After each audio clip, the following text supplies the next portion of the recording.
Bismillahirrahmanirrahim. Assalamualaikum warahmatullahi wabarakatuh. Salam sejahtera rekan-rekan mahasiswa dan mahasiswi semester 3. Kemarin rekan-rekan baru selesai melaksanakan UTS ya. Sekarang sudah siap mengikuti perkuliahan sebagaimana biasa. Kita sepakat sebagai umat yang beragama tetap memanjatkan puji dan syukur kepada Allah Subhanahu wa Ta'ala karena atas izin dan ridhonya serta hidayahnya kita semua dapat melaksanakan amanah proses perkuliahan. Salawat dan salam kepada junjungan Nabi besar Muhammad Sallallahu Alaihi Wasallam. Beliau adalah Nabi yang terakhir yang selalu mengajak jamaahnya, pengikutnya, dari alam kegelapan ke alam terang benderang. Akhirnya pemikiran yang ngeres menjadi pemikiran yang baik. Dan selalu diperbaiki akhlaknya. Ya. Dan kita sepakat kelak di kemudian setelah dikumpul di padang mahsyar, kita memohon dan meminta syafaat dari beliau.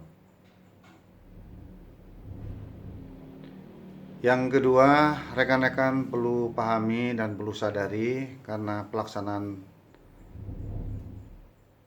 perkuliahan tetap menggunakan WhatsApp, tidak bisa ketemu langsung. Jadi saya hanya bisa berpesan munculkan nilai kesadaran dalam hal proses pembelajaran ini. Artinya pada saat saya mengeser narasi saya, penjelasan saya dan PowerPoint, tolong didengarkan, tolong dikaitkan dengan PowerPoint. Jadi jangan Yang perlu rekan-rekan ingat, ilmu itu bisa menempel dalam diri kita apabila kita sungguh-sungguh untuk berusaha. Dan yang perlu diingat lagi,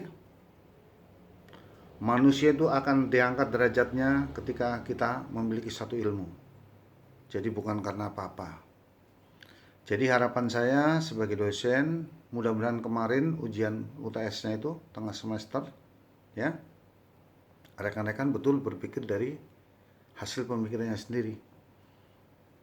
Bukan karena buka-buka Google, bukan karena tanya kiri kanan sama teman, share-sharean, karena waktunya 24 jam.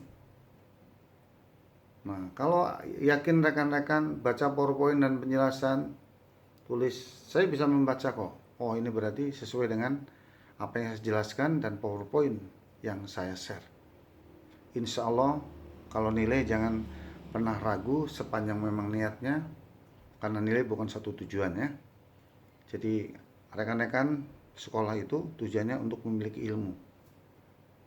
Yang ketiga, karena ini musim penghujan, saya selalu wanti-wanti jangan pernah malas untuk berolahraga. Jangan pernah malas untuk berolahraga. Dan sebagai umat yang beragama, karena ibadah yang paling utama dan terutama adalah sholat, usahakan sholat tepat waktu bagi laki-laki ya secara berjamaah. Usahakan. Ya, itu sesuatu yang mudah. Karena apa? Harapan kita itu dengan taat beribadah, dengan taat belajar, rajin belajar, ya, insya Allah kamu akan ditempatkan posisi-posisi yang sudah merupakan di lauh mahfud sana, itu sudah dicatat untuk mencapai ke arah sana ya. Baik rekan-rekan, bahwa hukum pidana yang hari ini saya akan bahas adalah alasan penghapusan pidana. Rekan-rekan perlu pahami bahwa alasan penghapusan pidana, alasan dari dalam adalah inwedik, ya, atau pertumbuhan jiwa atau kurang sempurna. pernah saya jelaskan bahwa di dalam pasal 44 Kitab Undang-Undang Hukum Pidana, barang siapa karena gila tidak dapat mempertanggungjawabkan perbuatannya, jenenge wong edan, ya kan? Tuh, tidak bisa dihukum. Jadi kalau rekan-rekan mahasiswa mau membunuh orang atau memperkosa orang atau menipu orang, ya gila, nanti nggak dihukum, ya. Nah, orang dinyatakan gila itu juga dari dokter jiwa, bukan terus main gila. Kalau pura-pura gila tetap keprok, ya. Yang kedua, umur yang masih muda.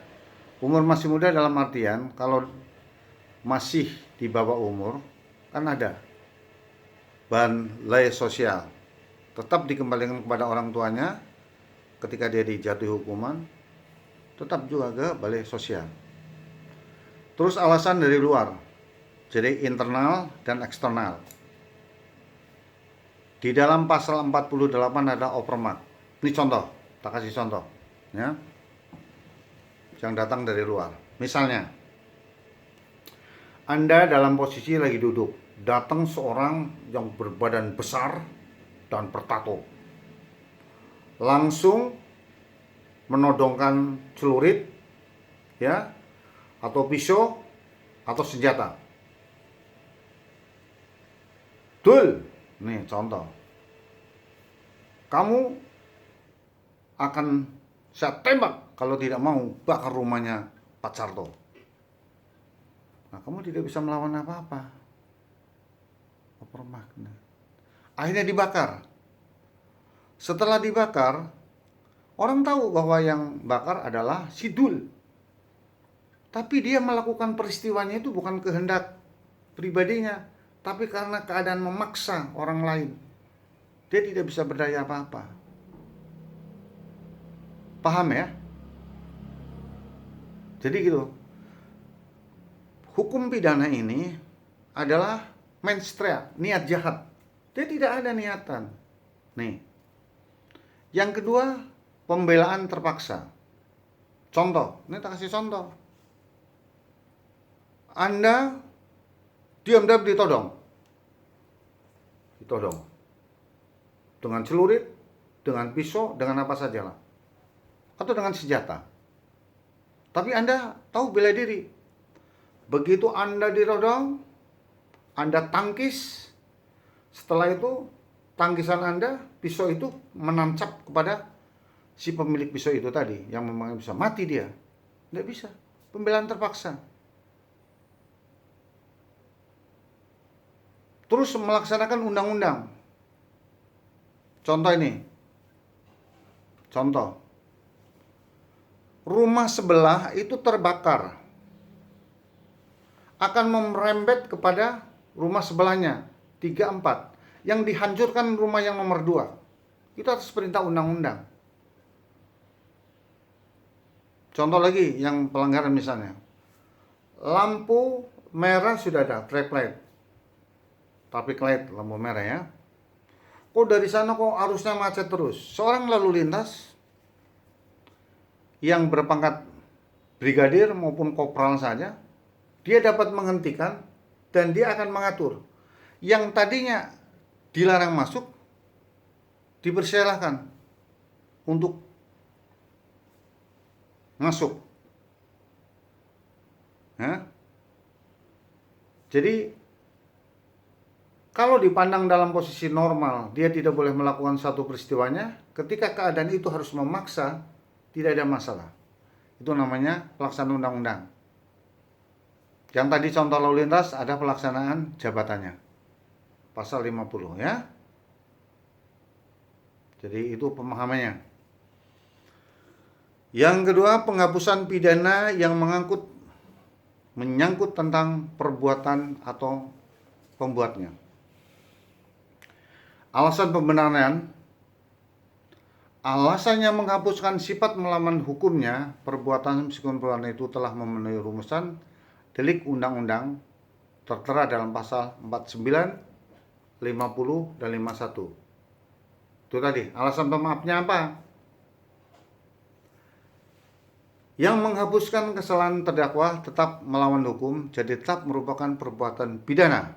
Tapi dia tidak dipidana karena tak ada kesalahan. Karena satu pidana itu diawali dengan niat jahatnya yang muncul dari hati nurani. Tercantum di dalam pasal 49 ayat 2, pasal 51 ayat 2. Oke? Nah, ini lagi. Alasan pembenaran. Not will. Membela diri. Di dalam pasal 49 ayat 1 yang bunyinya begini.